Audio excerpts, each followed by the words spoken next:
It's now live on YouTube. Good. Yeah, just wait a few minutes, and then we go.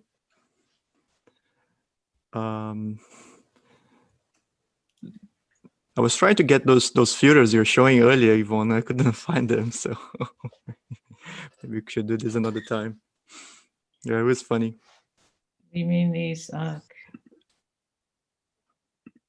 Yeah, these ones. It's somewhere in the video, right? It's somewhere over there. You have to go down to the icon where it says stop video. To the right, there's a little arrow up. Yeah. Click on that, and then there's a menu. And then on the menu, you see choose video filter.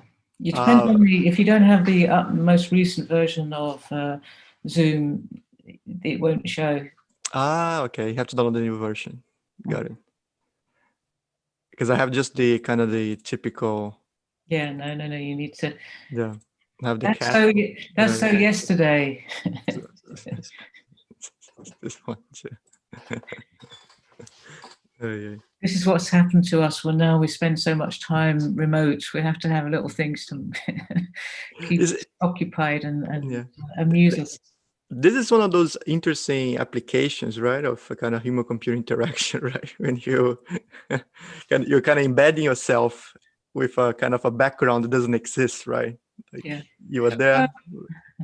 I thought the AR is better because it models your face. So as you move your head, the makeup or the hat or accessory stays on it. So that's quite more impressive. Whereas if you move quickly with that background, we lose half your head and you suddenly become this ghost because it's not very good with the green screen tracking and filling in the bits. Interesting. So if you're going to use a background, you have to not move around too much. Interesting. Yeah. So let me let me just go for it then. Yeah, let's go. Yes. You can always join in, yeah? Yep. So even if you give me control, yeah? Yep. Yeah. Okay, good. So 1, 2, 3. So hello, everybody.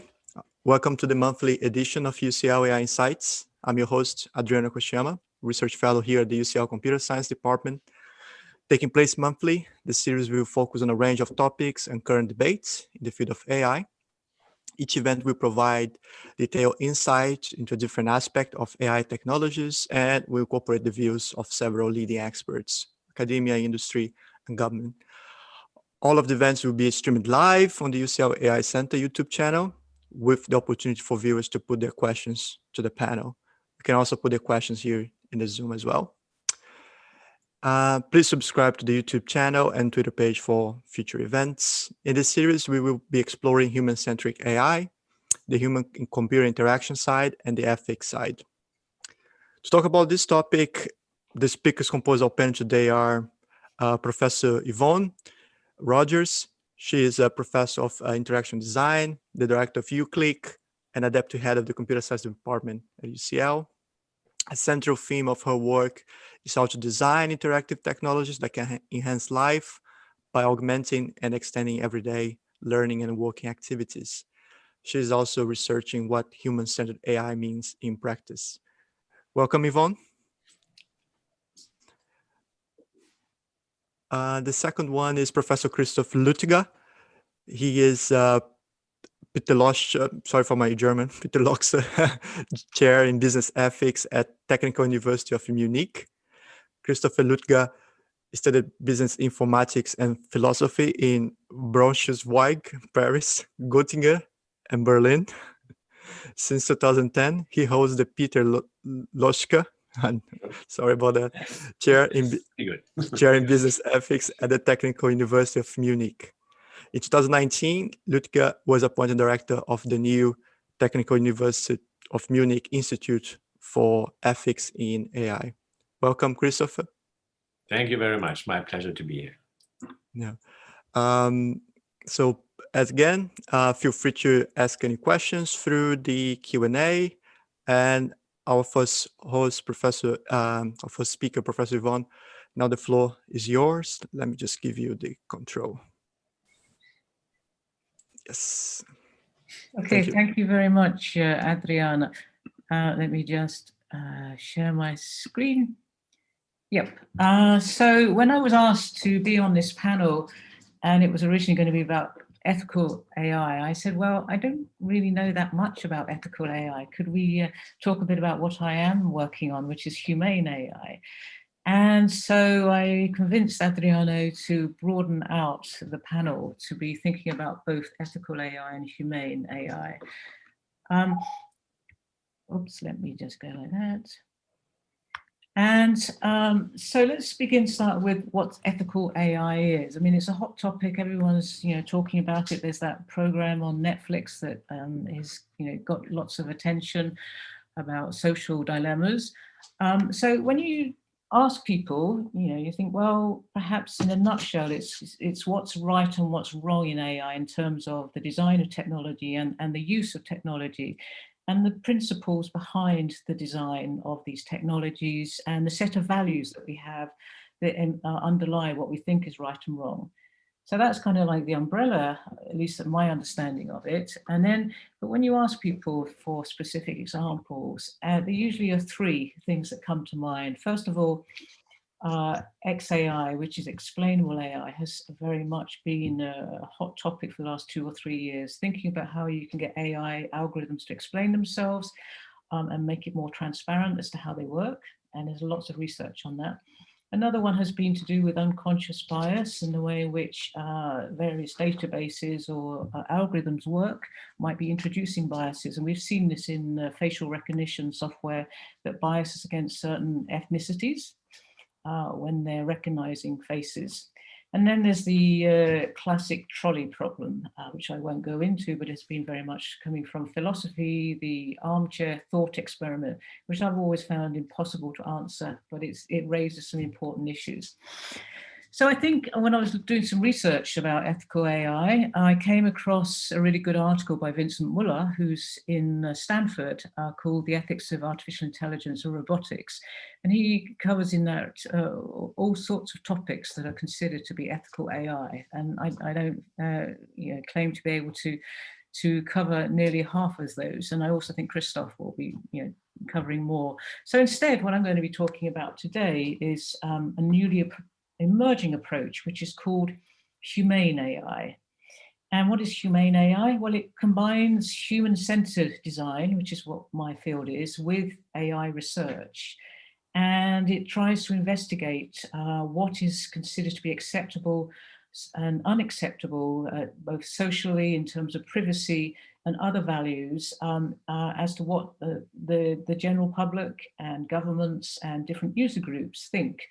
And for example, considering tracking, monitoring, collecting data, inferring from data that's collected, especially if it's personal data, what people's intentions are, what their emotions are, what they might do, and so we look at whether some types of monitoring might be more acceptable than others, or and does that change over time for different user groups? And so part of it is very much about running studies, user studies. But also, as well as thinking about what's acceptable and not, we are interested in how we can enhance and augment human capabilities with AI rather than automating and replacing people. And part of our ability to kind of move on and think about different things is that we've got rid of these old visions of AI and not got so caught up and worried about them. So about 10 years ago, when the renaissance of AI came and was starting, we had lots of these old visions reappearing. So AI as autonomous systems and robots was very much at the forefront, and there was a lot of worry by the media, social media, about how they're going to replace many human jobs and how that's going to change the nature of work and society. And then AGI was a hot topic. I remember being at a panel, was it a year or 2 years ago, where I was asked, what did I think of AGI? And, at the time I didn't really know, because the idea is that it's going to emulate all of human cognition. And wouldn't that be great if it could, because we'd have super intelligent machines. And then that brought up the idea of AI as super intelligence, that eventually computers will be smarter than people and take over the world, and that's scary.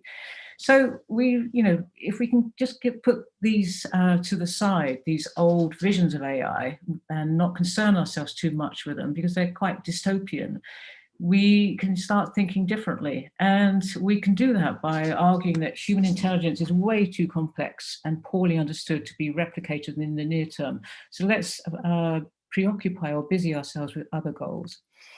And instead of visions, I'd say that what we're seeing now are new voices. And that's an important distinction, I think. And Eric Horowitz from Microsoft Research has talked quite eloquently about thinking about AI differently. And he comes up with the term of integrative AI, where humans and AI should work together in partnership. And that metaphor of partnership is very important about how we think of the different roles that we can play. And he's written some really good articles and blogs about what he means by this. There have been various reports. This is a Pew report that came out a couple of years ago talking about how we can use AI to improve our lot, i.e. humanity for the better, AI for good, and how we might do that. Then Tom Malone, who's in business studies and IT, has written about, let's not always pit one against the other. Let's not say people versus computers. What can one do best than the other? Let's say people and computers. And that word "and" is really important. What can be done together that wasn't able to be done before? And then we've seen new centers that have been funded to the hilt that are called human-centered AI. And in particular, we see that at Stanford and MIT, and in parts of Europe. The idea here is very much about enhancing human experience. So they all have something in common, but within Europe, we tried to go, when we were still part of Europe, one better, and joined up with many, many other universities and organizations to develop a network called Humane AI. And we did a year's worth of work trying to put this together. And we got funded, and we just started. And as you can see from this symbol here, the idea of the network is to be all-embracing of not just the foundations of AI, but also the socio-economic impact, the communities who it's going to affect, and also responsible AI and ethics is navigating our way through that. But the sails are very much the foundations and interfaces to the world. So this is something that's very much what I'm sort of getting involved in and thinking about how we might try and reach those new voices. And my own work, last year I gave a talk which was called Back to the Future, thinking about how we can bring my field, which is human-computer interaction, together with AI. We've traditionally been at loggerheads, and we argue and we have various tensions. And sometimes HCI is in the summer and AI is in the winter. But I'm thinking, let's not always think of ourselves as being opposing at opposite ends, but let's try and work together. And I suggested that there are three ways in which we can start thinking about that. One is human-AI interaction, where we create new interfaces that push and provoke human cognition in new ways. For example, how can we use conversational agents, augmented reality, and interactive visualizations, and other new interfaces that are coming out, and combine those with AI and machine learning to think of empowering and enhancing human cognition. The second one I'm interested in is human-AI collaboration. So how might we enable new kinds of human-human interactions through designing human-AI interactions? So how can agents facilitate groups working together, teams working together? At what point should they intervene and how should they intervene? So a lot of work has been on human-robot interaction, but it tends to be on one user and one robot. And I'm thinking, let's go a bit further than that, because I think they can intervene in quite interesting ways. And then the third one is human-AI symbiosis, which is to think about how we can bring people and AI together to achieve something that's much greater than by themselves. And this sort of follows on from Tom Malone's ideas. So how do we get started? How do we, bring these together? It's all very well, having this wish list and wonderful ideas.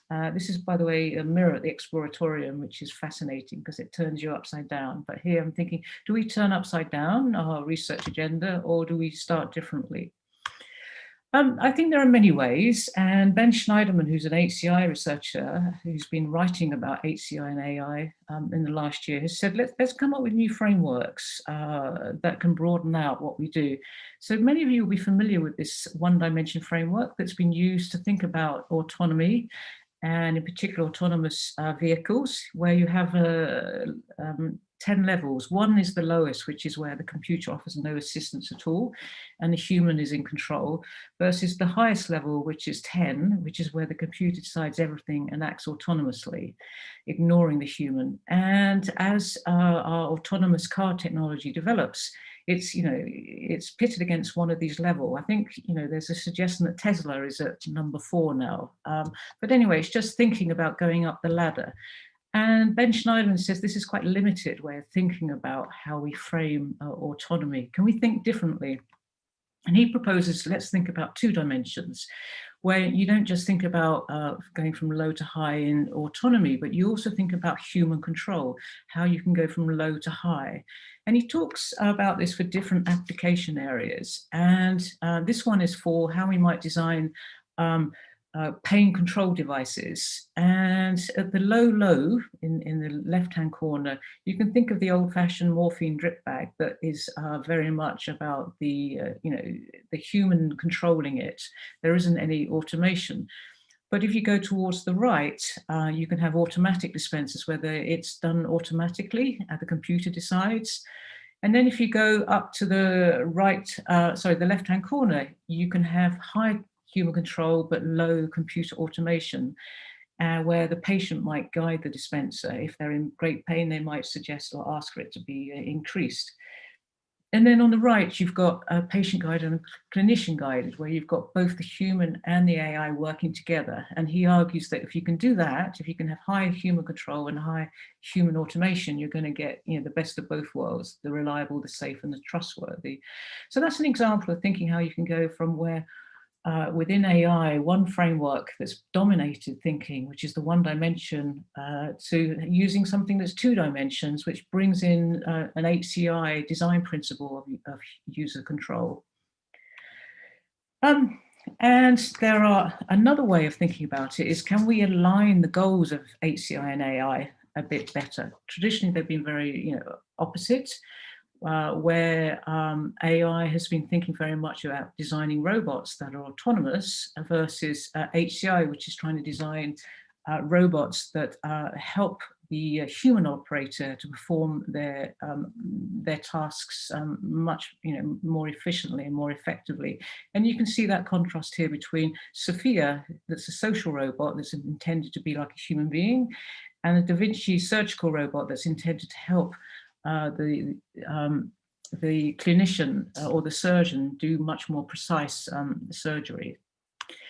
So for just to go through the AI robot, the goal traditionally has been very much in line with those old AI visions, where the robots are designed to be human-like, convey and detect emotions. They're self-monitored, they're self-directed, and they can act as a teammate. And Ben Schneiderman thinks that's not the best way forward. He suggests that, from an HCI perspective, let's think about useful applications. This is a robot, by the way, that I met 2 years ago in the San Jose airport. Probably still there, but not many passengers at the moment.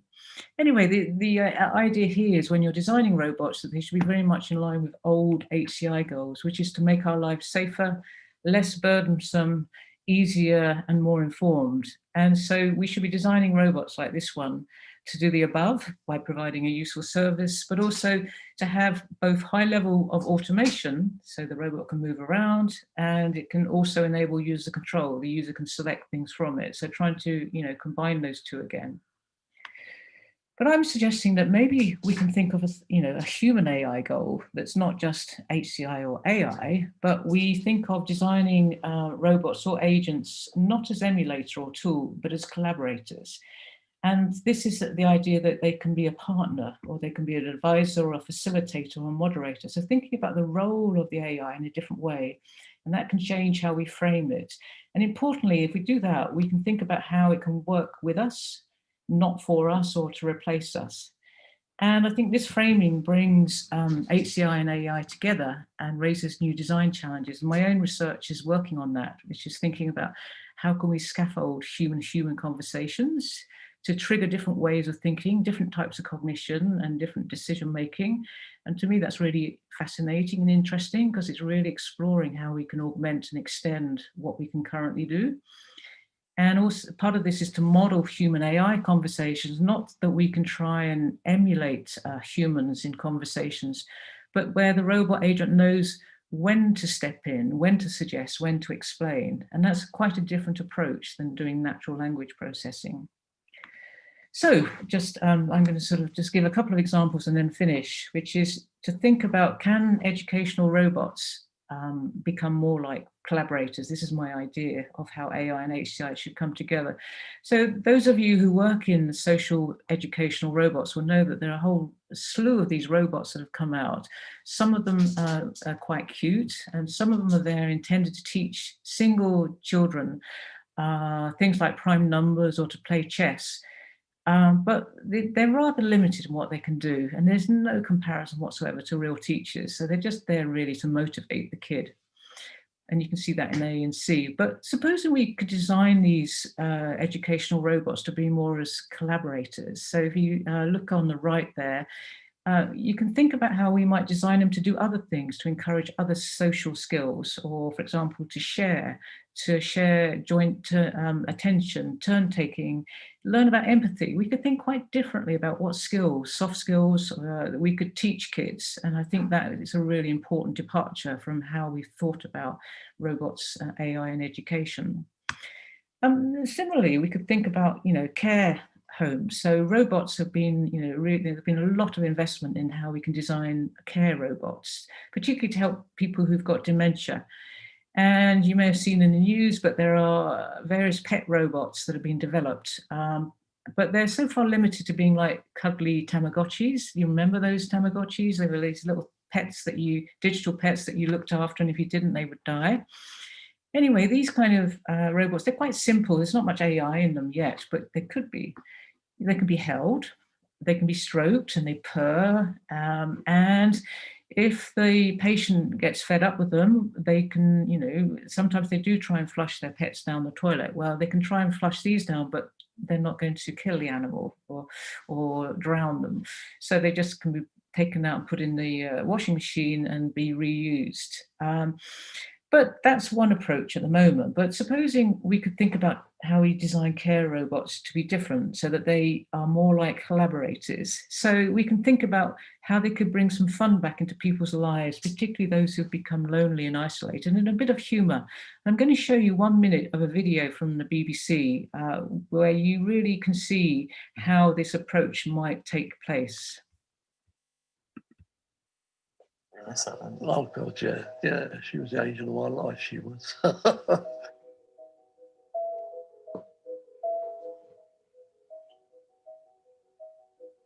Is loneliness a big problem amongst your generation? I mean, they are, because no one ever goes to visit them. They never see no one, and they go down to town about once a week or twice a week to do some shopping, and that's their life, What about the idea of a robot for a companion?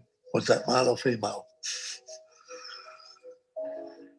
Bill, you haven't dreamt anything for 2 hours.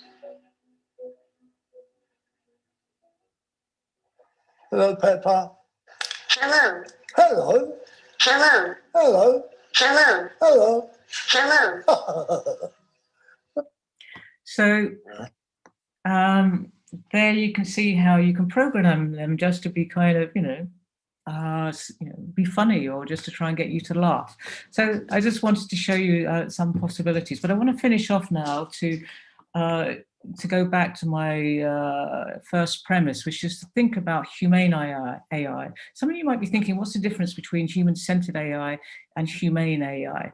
Well, I think there's a lot of overlap, but human-centered AI is very much about having these new voices, framings, new questions, opportunities, and new ways to design technology that's all about augmenting humans, of which AI is, a central part. And humane AI covers that, but it also thinks perhaps more explicitly about how to elicit new ethical debates about how to design AI for good and zap AI for bad. And so, I think perhaps this is meant to be a provocation that we might want to replace old ethics AI thought experiments with humane AI research in the wild. And at that point, I'd like to say thank you for listening, and I'd like to launch a poll whilst we move over to Chris. Thank you very much. And this is the poll. I hope you can see it, which is, do you think bringing HCI and AI together to create a new humane AI is the way forward? It's a half-baked idea or will fail? We'll give you another 30 seconds to answer this. No one says it will fail, which is good. Okay, I think I'm going to, oh, they're still coming in. I need to stop sharing my screen and hand over to Chris. So I think we're going to leave it there and stop sharing. And so we can say that 78% of people said that's the way forward. So that's brilliant. So thank you very much. And I'm going to hand over now to make Chris host. Thanks, Yvonne, for that. It's an awesome talk, as usual. Thanks very much. There's a lot of questions, and I don't know if I should field them now or I should open the floor to Christoph. Let me just ask one question, and then I'll open the floor to Christoph. The question is, which is like an M-race type of question, like a philosophical one. What is to be human when we are developing all this kind of humane AI? Does it change the nature of being human? I guess it enhances. I can see that. I can do many more things that I could do before. But what actually, all the frames, that is, as I said, the whole frames are changing. What is the big one, the most salient one? I think, yes, it will change what it means to be human, just like the smartphone changed what it means to be human 10 years ago. It opens up opportunities. What our habits, the way in which we search for things, our expectations are all changing. And I like to think that what we're doing is not designing smart technology, but we're designing technology to make people smarter. And so, if that's smarter, could be to be more reflective, to be more empathetic, to be more kind, to be able to, think differently, that would be great. But of course, there is the nefarious side, which I don't want to go into at this point, but it can make people perhaps more evil, as we've seen with trolling. It can give people opportunities to go onto the dark side. Yeah, and I can see a lot of potential. You enhance some features that I wouldn't like it to be enhanced, like it being too much egocentric, narcissistic, etc. Just maybe it can even becomes worse on that front. But I'll come back with some questions at the end, because I think there's a good overlap in a lot of the questions that were posed. So I'll put for you both at the end as a key one. So I'll open the floor to Christoph right now. Thanks, Yvonne, for that.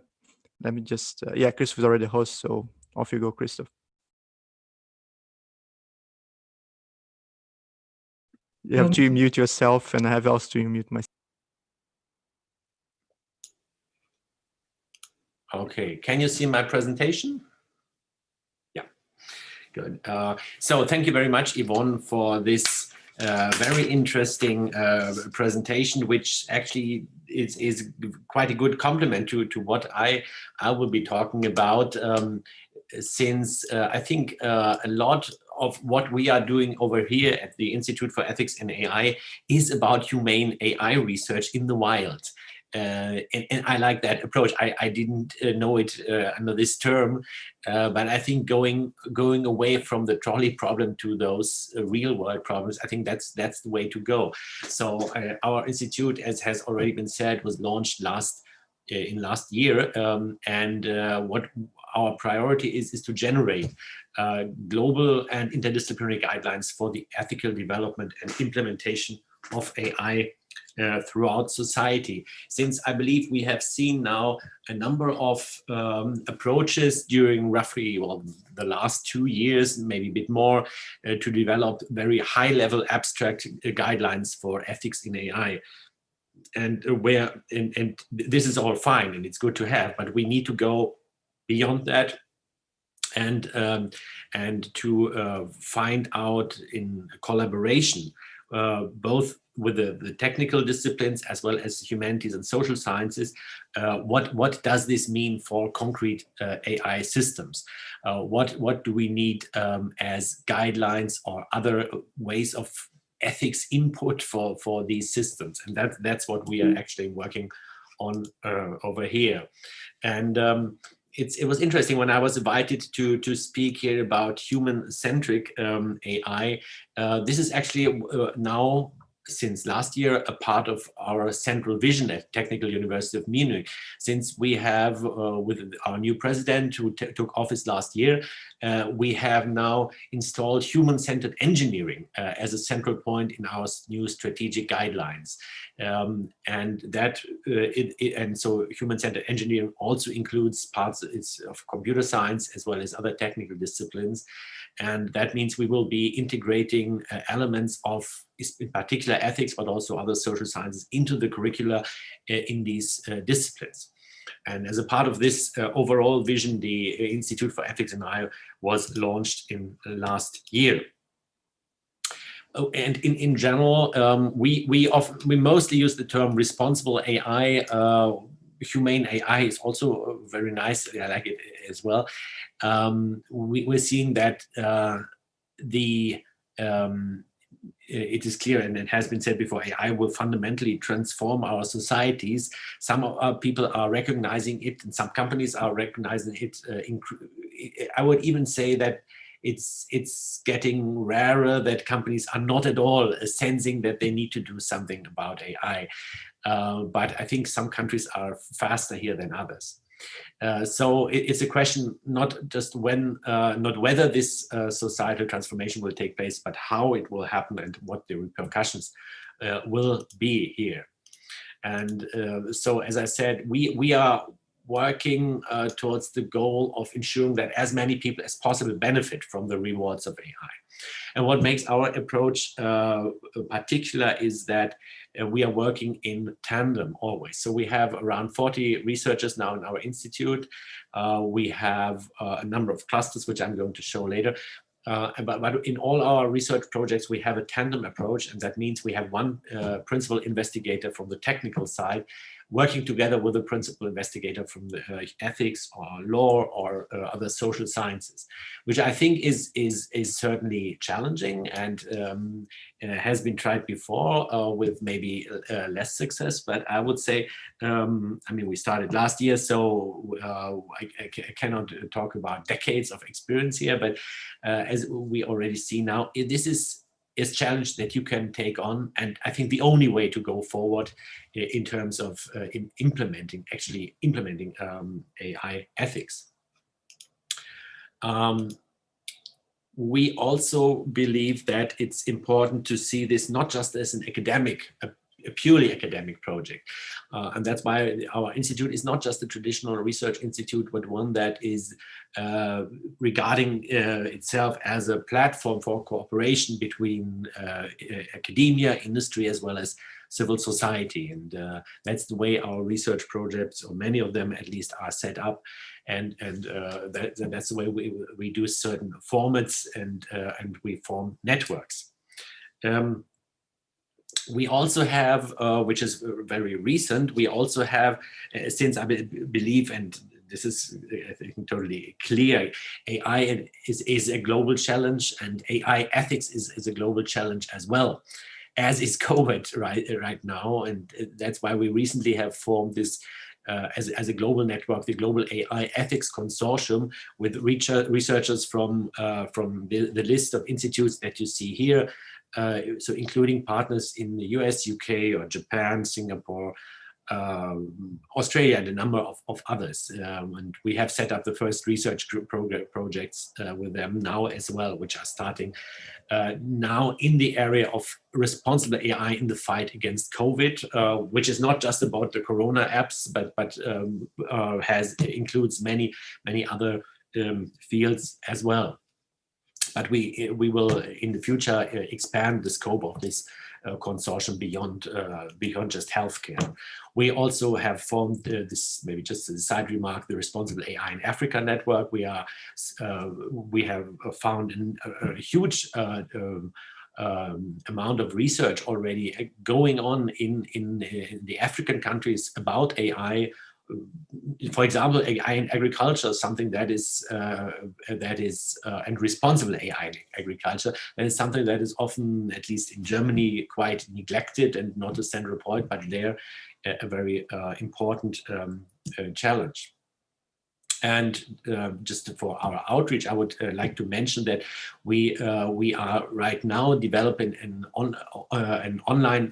open online AI ethics course, and which will be a series of webinars. We are developing this in collaboration with New York University, and it will be online in the next weeks. I hope if it works out.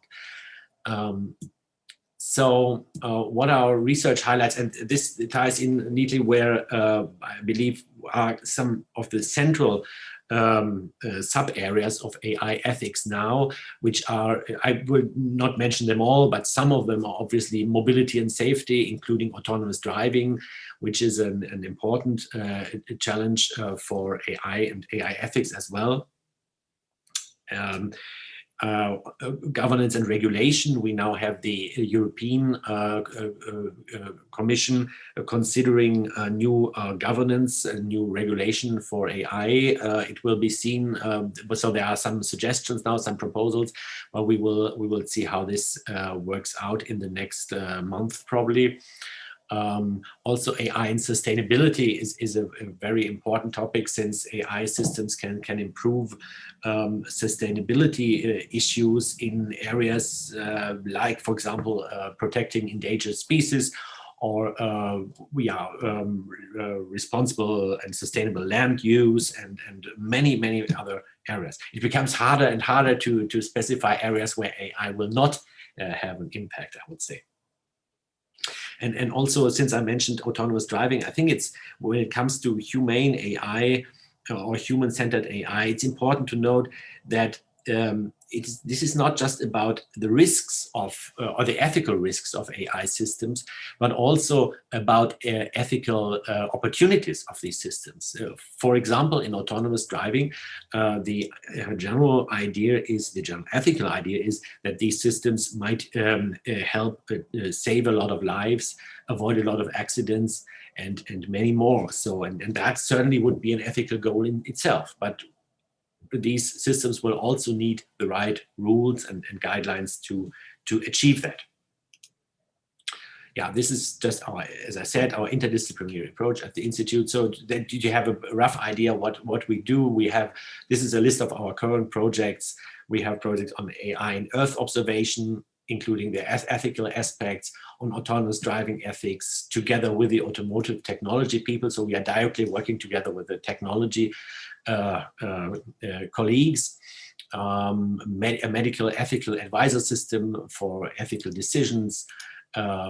We have something about online firestorms, trust in machine learning, and so on. These are some of our current international projects, which I will not go into detail here, but they are mostly developed or designed in the way to address the fight against COVID, such as the smart cities. I think smart cities will be a major research field in the near future, and is already to some extent now. If you are interested, I also encourage you to look at our research briefs, which we regularly publish. We had one, for example, on the tools, tracing tools to manage COVID. So the Corona apps again. We had one on the Green Deal and how to implement it, and new ones will be coming out quite soon. And I would also like to invite you to take part in our digital preview event, which will take place on 12th and 30th November, the preview of the Responsible AI Forum, which includes many different areas of AI ethics, and it is meant as a preview to our main event, which has been postponed, but will take place in next June in Munich, the Responsible AI Forum. And if you look at our website, you will find the speakers and the current draft program which we have there. So summing up, I think it's important to conduct responsible AI or ethical AI or humane AI, however we might call it. Of course, we can distinguish, but I think the main common goal is to get AI on the way, but with trust, with guidelines for making it trustworthy. I think it's important to make AI trustworthy, because people, citizens, users will not use systems which they do not trust in. And as I like to say, AI will not fly without ethics. Thank you very much. Thanks, Christoph, for it. Can you just just stop sharing your screen. Yes. Yes, excellent. Just go to the grid view. Excellent. So we have plenty of time. We're gonna have also a deluge of questions. So I think we are well served. And I'm just gonna start with a question for you both, which is a question that I think overlaps you both. I think I asked this question to Yvonne before, kind of offline, but it's something that I'm very keen to hear more. Like, there is a lot of research that has been done in the past on facial recognition technologies, and this research is started to be used for some kind of industry applications. There's the smart cities case, but it's also like people using for recruitment purposes. They track the way you speak, the way you answer the questions for a robot, and they score you based on that. And that's becoming like a kind of a no-go zone in terms of research. It's becoming those topics that people don't want to be associated with, or like, oh, I don't want to do this because, well, so much problems. What is your take? There's a lot of ways to answer this question, but one thing for me is that should there's like no-go zones for research, and also how do you research things in this space in a kind of in a more ethical, if we can put it this way?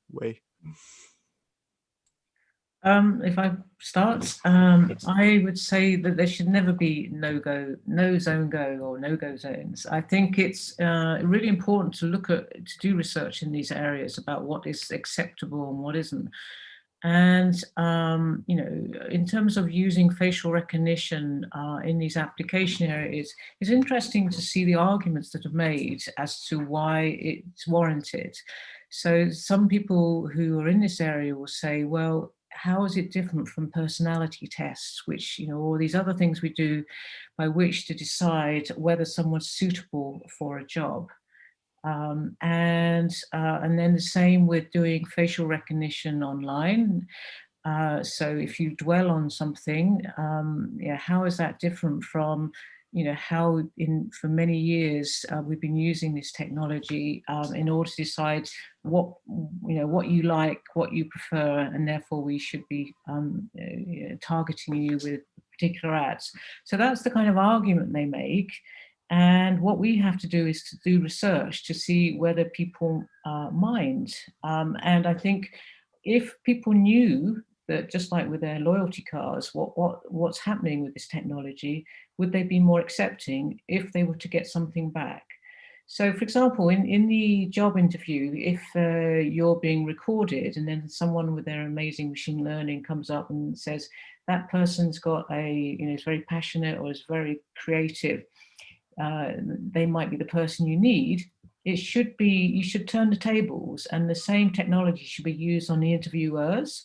so that the interviewee can then decide whether they want to join that company, because they can see, well, all of the people in this company are really boring, or they're really dull, or so perhaps I don't want to join you. So I think it shouldn't be used in one way. It should be used, if we're going to use this technology, it should be more open. People should know, and they should prepare for it. So just like with personality tests, we know how they work.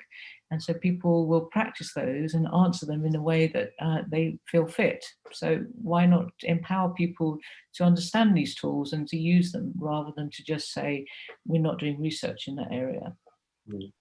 Yeah, I absolutely agree. I'm very uncomfortable with no-go areas, especially when it comes to research. So I do not think we should limit ourselves there. Definitely not. What I would just like to add one point. Since I have been working also in my previous life as a business ethicist on behavioral economics and behavioral approaches to psychology, for example, and we did and we still do a number of tests and experiments here. And I think it's important to see that there often is a difference and a significant gap between what people say and what people do. It's the same when it comes to AI. So you do some polls and people say we are very skeptical towards these systems. But on the other hand, if you use some of these in experiments and you make the benefits of it clear, then people really are much more favorable and when using them. So you also find that in other studies when you look at people are willing to pay for having for example social networks like Facebook or Twitter the same service, but paying for it. No, people are not willing to pay for it, we find. So there is the gap between saying and doing. I think that's something that research should go more into. No, excellent. Yeah. There's another question, which is also related to you both. Is there is it's a lot of different words that we need to be able to disentangle one day. It's like responsible AI, humane AI, human-centered AI, ethical AI. There's so many of them, but let's broadly agree that they are highly overlapped to some extent, and there is it feels that some people think that it's like a hype, and then in a few years' time it will just disappear. I don't think so. I think it's something that is going to stay because it's an important matter. But what is your take, and what is the next step forwards? Do you feel that this decade might be the decade where there will be the same thing that happened last decade with the GDPR? It might be that this decade we will have legislation. We start to have like jobs, like we have the DPOs that was started last decade. In this decade, we may have some kind of AI ethics PO or something like that. Do you see this jobs and new professions, new services emerging because of that? I think firstly, it's great to see that there is a lot of interest in ethical AI. And the media has fueled this for better and for worse in terms of scaremongering, but also raising real important issues that society has to address, and it can't just ignore. And there is a lot of bias that goes on. So I think it's great that it has become very much at the front of our attention. Unfortunately, and this happens time and time again, is that people jump on the bandwagon and then it becomes much hype. And then people will hire someone who works in ethics and AI, and they think that's enough for their company, or they might hire a team. But I think it's much more deep-seated than that it should be something just like HCI, human-centered. We need to start from the very beginning. We need to educate, our kids and the students about what it means, what values are important for society and how we're designing technology for them. So I think it goes much further back than thinking about, governance and policy that we need to abide by, which is, obviously that's at the other end, but we need to think about education as well, about what is right and what is wrong. So I think it's a great opportunity for broadening out what we mean by this, and I would, because we're on a panel, say that we should not leave it just to the philosophers who do moral research into moral ethics, but we need to think about other perspectives. There was a question in the Q&A saying that who else should we involve, and I said everyone. I think it's important to be interdisciplinary. Yeah, so I think we will see a number of moves forward in terms of AI regulation, but as well as AI ethics. And I think they should not seen as opposing issues. So there is, for example, an area where we absolutely need to move forward in terms of regulation. That's autonomous driving, in particular in Europe. I was a part of the Ethics Commission for Autonomous Driving in Germany a couple of years ago, and we should have long moved forward in terms of regulation. The companies want clear, not just guidelines, but rules for how and where to use the higher levels of automation on the streets. And it looks like we might be getting there on the EU level now, but it's still shaky. So that's something where we really need to move fast. Otherwise, we will be overtaken by others. Whereas in other areas, I think it's not so clear yet what exact rules we need. We will probably need more research first, and there I think AI ethics is a way to go in order to implement something that will, for example, for the companies, will be in the company's interest because of potential reputational damages, as we have seen with the Dieselgate or with the Cambridge Analytica scandal, obviously. And that's why there is an interest. We are sensing that here at the Institute as well for AI ethics on the part of the companies. Let me just maybe just briefly also take on one of the questions here from the chat, since this was a question towards me. I think should further research be done to promote the value of ethical AI to outdrive market drivers such as profit. And I think I do not think we should see these as opposites. If we are aiming at AI ethics to be something against the profit motive and against the profit motive of companies, we will never get there. We will need to work together with the companies in order to implement the rules and guidelines, and we cannot expect them to totally abandon that framework. So I think, again, this should be part of the same story.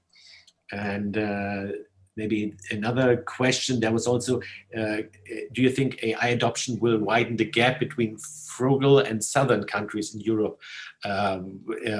I actually, what I find interesting, I mentioned the research in AI in Africa network that we are doing.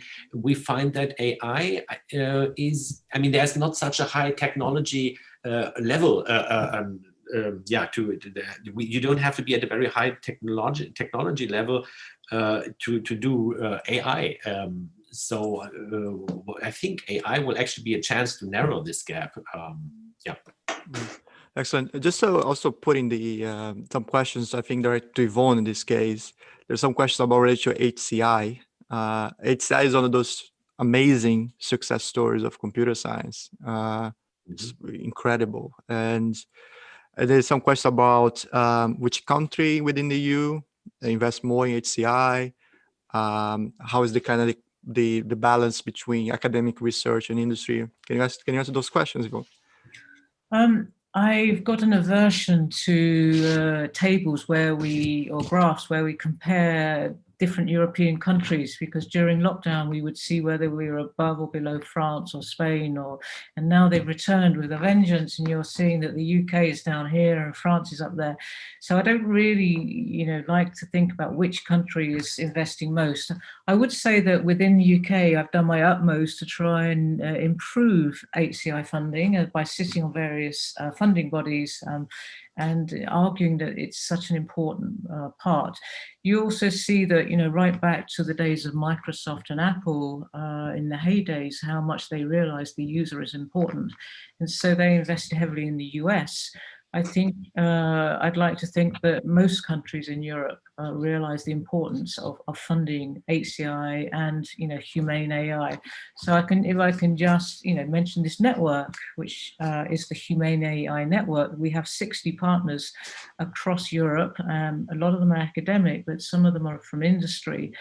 And they're across most European countries. And I think that's a fantastic opportunity for us to start to collaborate post-Brexit on, bringing HCI and AI together. So I won't answer that question directly, other than say there's never enough.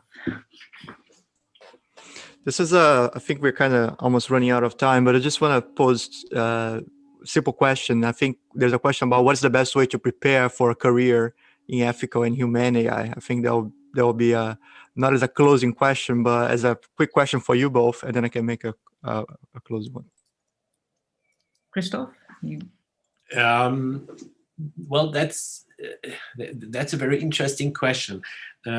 Since I also, as I said, we getting approached by a number of companies now who are asking us what should we do about AI ethics, and that will definitely mean that you will need competencies in many areas. And AI ethics will not be something that is just a high-level philosophy that you put on your office wall, and not just creating positions like chief AI ethics officer, which we might also see. But I think this is rather something that will be necessary on the development level, with the teams who are actually developing the software, because many of the AI questions are not high-level abstract questions, but rather questions in the details. Should we go this way or should we program it that way?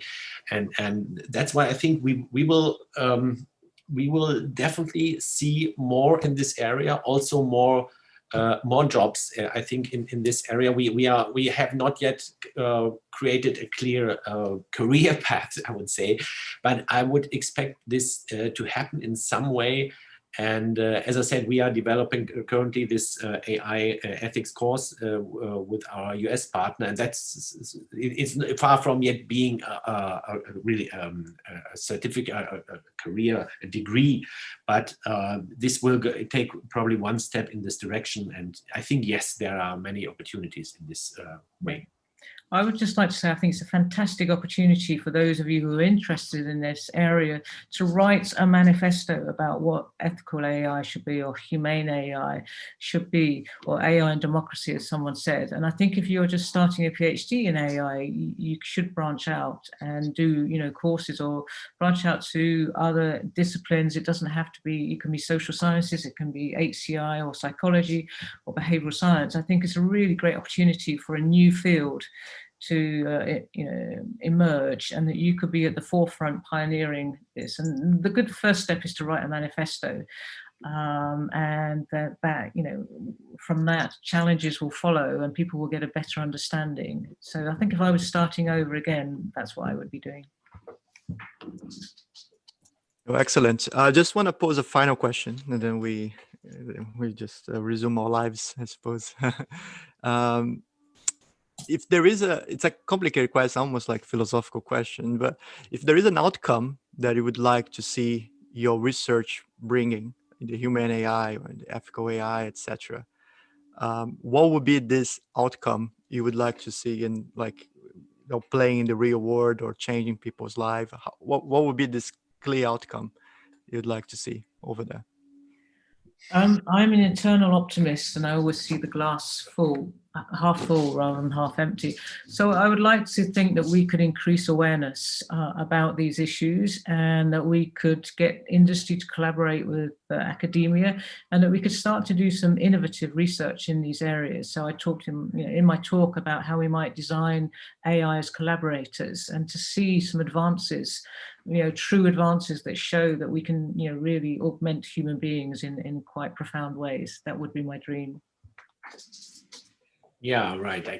I second that, and I think this is also a unique chance maybe to work closely together between academia, civil society, and industry on these issues. I think we have not many times had the chance to work on a new technological wave in this collaboration, and there is the need is seen on I think on all sides for this collaboration, and that's what I would like to what I hope for in the future.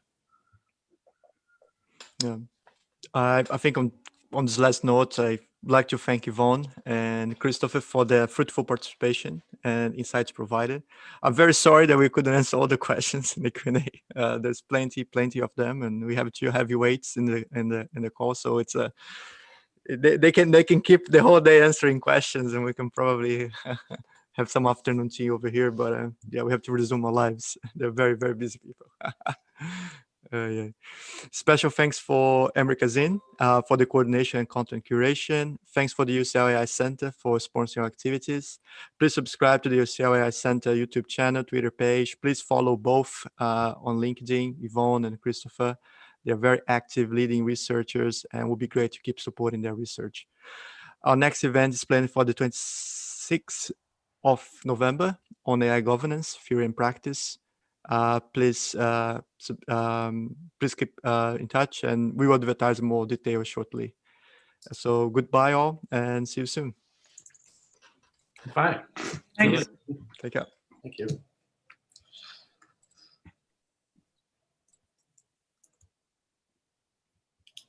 Oh, he's gone. I thought we would have a little chat afterwards. I don't know how I think he tried to kill the.